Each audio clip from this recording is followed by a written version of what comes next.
वाराणसी में मंगलवार को मिली कोरोना जांच रिपोर्ट के अनुसार 12 कोविड संक्रमित मरीज मिले हैं। बीते 24 घंटे में कोरोना से किसी मरीज की मौत नहीं हुई है। मंगलवार को होम आइसोलेशन से 4 मरीजों को छुट्टी मिली है। वहीं कोविड हॉस्पिटल से किसी मरीज को छुट्टी नहीं मिली है। वाराणसी में तीसरी लहर में अब तक 13,796 पॉजिटिव मरीज मिल चुके हैं। इनमें से 13,717 लोग स्वस्थ हो चुके हैं, जबकि एक्टिव केसों की संख्या 66 है।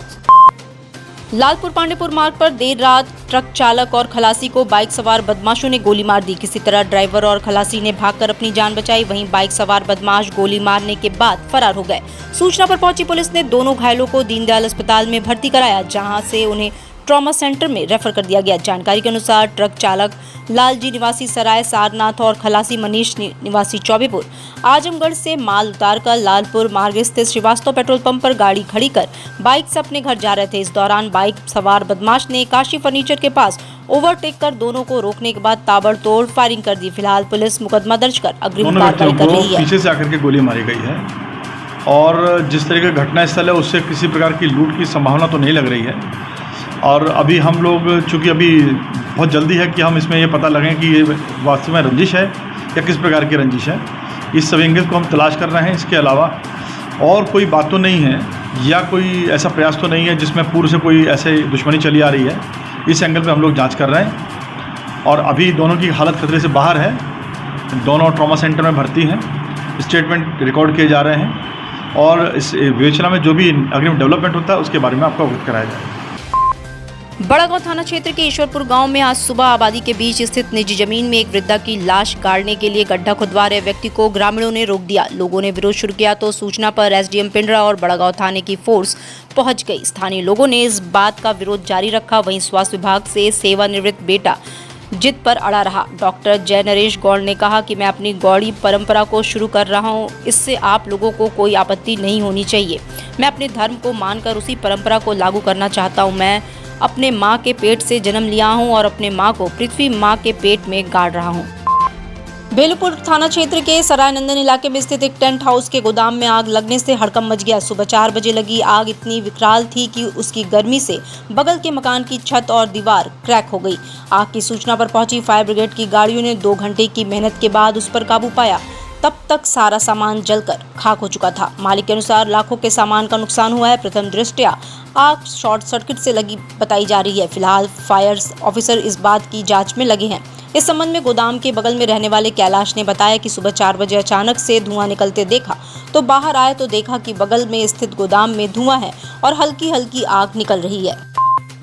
मौका दीजिए अपने खून को किसी की रगों में बहने का, ये लाजवाब तरीका है कई जिस्मों में जिंदा रहने का। इस कहावत को काशी के एक रक्तदाता ने सही साबित किया है। वाराणसी में एक रक्तदाता ऐसे भी हैं जिन्होंने 150 बार अपना ब्लड डोनेट किया है।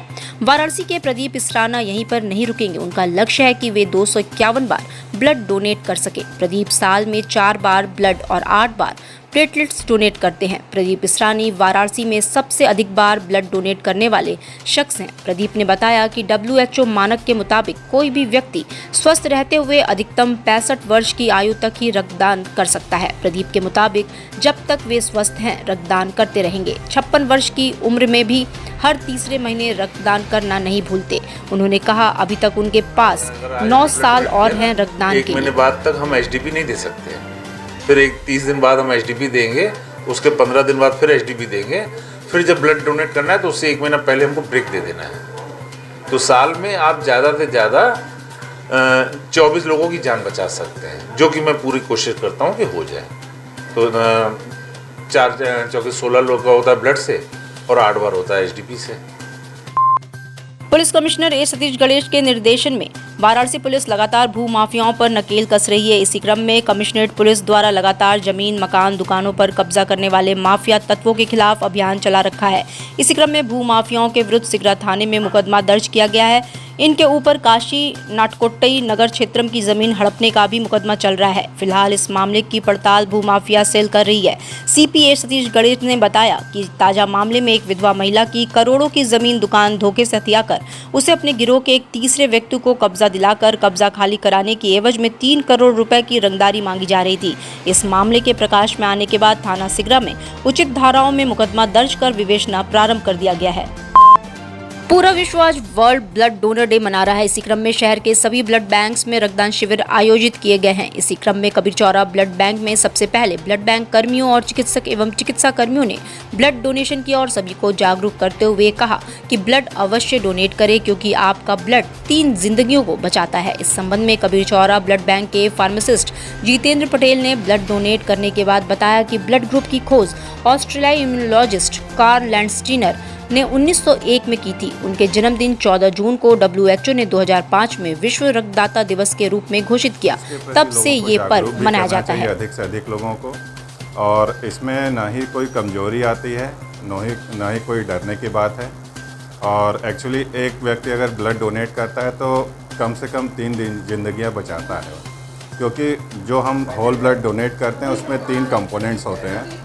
लाल रक्त कण की जिसको एनीमिया उसकी ज़रूरत हो जाती है, जिसका प्लेटलेट कम है उसको प्लेटलेट मिल जाता है, किसी को ब्लीडिंग डिसऑर्डर है तो उसको प्लाज्मा मिल जाता है। तो ये बहुत ही और वो बड़े ही सिक पेशेंट्स होते हैं तो उनकी ज़िंदगियां बच जाती हैं इससे।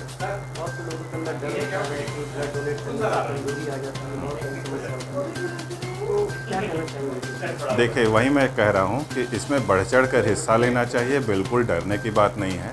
अभी जैसे मैं डोनेट कर रहा हूँ, अभी मैं थोड़ी देर में फिर OPD बैठूँगा, अपना नियमित कार्य करूँगा और सफलतापूर्वक होता है, उसमें कोई परेशानी नहीं, कोई चक्कर नहीं आता है। अब चूँकि गर्मी का मौसम है तो हमें अपना पानी पीने का ध्यान ये सब रखना चाहिए। ज्येष्ठ पूर्णिमा को जन्मे कबीरदास जी की 624वीं जयंती पर मंगलवार से मूल गादी मठ कबीर चौरा में 3 दिवसीय कबीर महोत्सव का शुभारंभ हुआ। इस महोत्सव का शुभारंभ पूर्व पर्यटन मंत्री विधायक नीलकंठ तिवारी और क्षेत्रीय संस्कृति अधिकारी सुभाष यादव ने महंत आचार्य विवेक दास की मौजूदगी में किया। महोत्सव में 3 दिनों तक सांस्कृतिक विभाग के सहयोग से नामी कलाकार अपनी प्रस्तुति देंगे। इस संबंध में महंत आचार्य विवेक दास ने बताया कि इस वर्ष हम सभी संत कबीरदास जी की 624वीं जयंती मना रहे हैं। इसका उद्घाटन पूर्व पर्यटन मंत्री और शहर दक्षिणी के विधायक डॉक्टर नीलकंठ तिवारी ने किया। कोरोना काल में ये उत्सव 2 साल लगातार स्थगित रहा, लेकिन इस वर्ष पहली बार संस्कृति विभाग के सहयोग से कबीर महोत्सव का आयोजन किया जा रहा है। परिषदीय विद्यालयों के शिक्षकों को मध्याह्न भोजन बनवाने से जल्द ही मुक्ति मिलने वाली है। अर्दली बाजार स्थित LT कॉलेज परिसर में करीब 24 करोड़ रुपए की लागत से केंद्रीकृत रसोई घर लगभग बनकर तैयार हो चुका है। अक्षय पात्र फाउंडेशन ने केंद्रीकृत रसोई की शुरुआत जुलाई से करने का लक्ष्य रखा है। ऐसे में बच्चों को अब आधुनिक रसोई से शुद्ध व पौष्टिक गर्मागर्म मध्याह्न भोजन मिलेगा। जिला बेसिक शिक्षा अधिकारी ने बताया कि विद्यालयों तक खाना पहुंचाने के लिए इंसुलेटर बर्तन भी मंगवाए जाएंगे। इस बर्तन में 10 घंटे तक खाना गर्म रहेगा। इसके अलावा वाहन इंसुलेटर होगा। भोजन पहुंचाने के लिए 4 इंसुलेटेड वैन भी आ चुकी है। हालांकि 100 से अधिक वैन मंगवाने की योजना है। और वाराणसी जनपद के बेसिक शिक्षा विभाग के लिए बहुत खुशी की बात है।